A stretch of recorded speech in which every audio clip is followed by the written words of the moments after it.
Oke, teman-teman semua ketemu lagi bersama Bedah Belajar. Kali ini kita akan membedah bagaimana akar dari pembelajaran berdiferensiasi itu, teman-teman. Tapi sebelum kita masuk ke bagaimana kita membuat belajar berdiferensiasi, kita tahu dulu dasar dari diferensiasi atau membedakan peserta didik berdasarkan preferensi mereka ketika menyerap, memahami informasi dari apa yang kita ajarkan sebagai guru atau sebagai orang tua.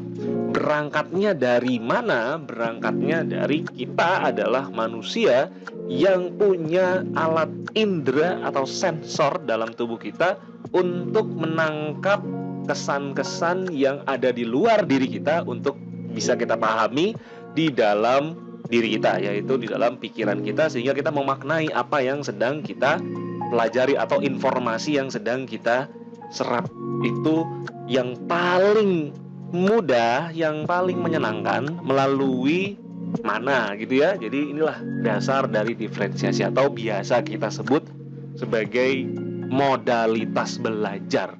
Jadi dari modalitas belajar inilah yang menjadi akar dari diferensiasi itu. Gitu ya teman-teman, salah satunya nih. Kita masuk dulu teman-teman. Jadi diferensiasi ini atau modalitas belajar ini ada dibagi menjadi 3 umumnya dalam belajar gitu ya. Ada visual, auditori, kinestetik. Namun pada prakteknya nggak hanya satu yang paling dominan. Ada visual doang dominan, tapi karena kita manusia gitu ya, jadi kita ini punya 3 yang lain atau kombinasi dari visual, auditory, kinestetik ini saling mempengaruhi. Nah, dalam layar teman-teman sudah bisa memperhatikan, melihat ini ada urutannya atau ada kombinasi-kombinasi dari diferensiasi yang bisa kita lakukan. Coba perhatikan teman-teman, perhatikan teman-teman, Bapak Ibu guru semua.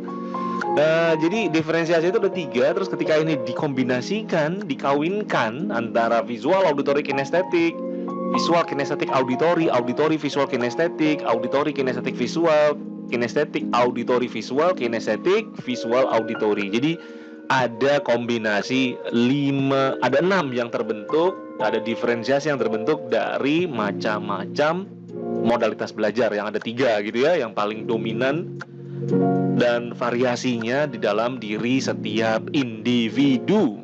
Nah, ini yang akan menjadi akar diferensiasi.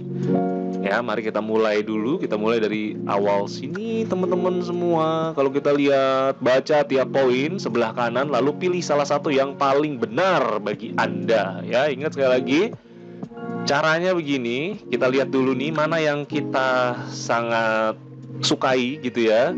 Ketika apa? Ketika kita melihat, membaca atau menonton informasi berupa visual. Kalau iya, berarti ke sini. Oh enggak deh, kayaknya saya kecenderungannya itu bercakap-cakap dengan orang lain. Nah, berarti kita mulai dari sini gitu ya. Atau yang ketiga, kecenderungan pertama saya adalah melakukan aktivitas fisik atau praktek ya untuk sesuatu apapun gitu ya. Saat kita mendapatkan informasi atau mencari informasi, nah ini kita dibagi menjadi 3. Ini yang mana teman-teman? Ini mulai dari sini dulu itu, untuk nanti kita bisa masuk ke dalam kombinasi ke-6 kombinasi yang ada ini. Nah, contoh misalnya setelah tadi ya, kita mulai dari atas tadi terus sampai ke bawah. Misalnya kita masuk ke dalam kategori yang pertama nih, VAK. Jadi yang awalnya itu visual, yang paling dominan visual, yang kedua auditori, yang paling kecil adalah kinestetik gitu ya. Ini kombinasinya teman-teman. Nah, poin penting dari kombinasi visual, auditori, kinestetik ini atau kita sebut sebagai diferensiasi yang pertama adalah mereka adalah seorang pembujuk yang alami. Mereka belajar secara baik lewat bacaan, mereka suka bercerita.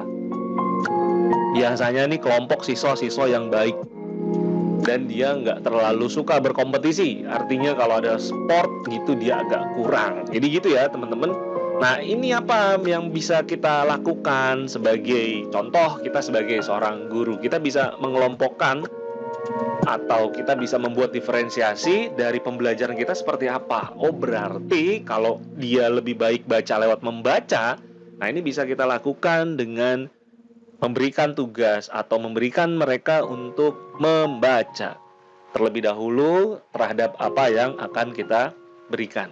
Kita kasih bacaan atau mereka kita minta untuk bercerita tentang apa yang mereka baca. Itu contohnya, semisal di pelajaran sejarah. Oke, kita kasih bahwa ilustrasinya ini anak adalah diferensiasi yang VAK. Berarti setelah mereka membaca atau mereka kita minta untuk menceritakan menurut apa yang mereka pahami dari apa yang mereka baca. Kenapa mesti begitu ya? Karena itulah cara mereka belajar. Mereka akan lebih mudah memahami sesuatu dari apa yang mereka baca. Jadi ada bacaan, ada artikel yang mereka baca atau mereka suruh cari. Ya mereka suruh cari, kita berikan, kita juga bisa nih salah satu contohnya aja Bapak Ibu teman-teman semua, kita bisa berikan mereka berupa pertanyaan-pertanyaan pemantik yang anak-anak ini akan cari gitu. Apa sih artikel-artikel yang bisa mendukung dan menjawab pertanyaan tadi? Nanti mereka akan memikirkan itu, mencari, kemudian membacanya, lalu kita suruh mereka untuk bercerita.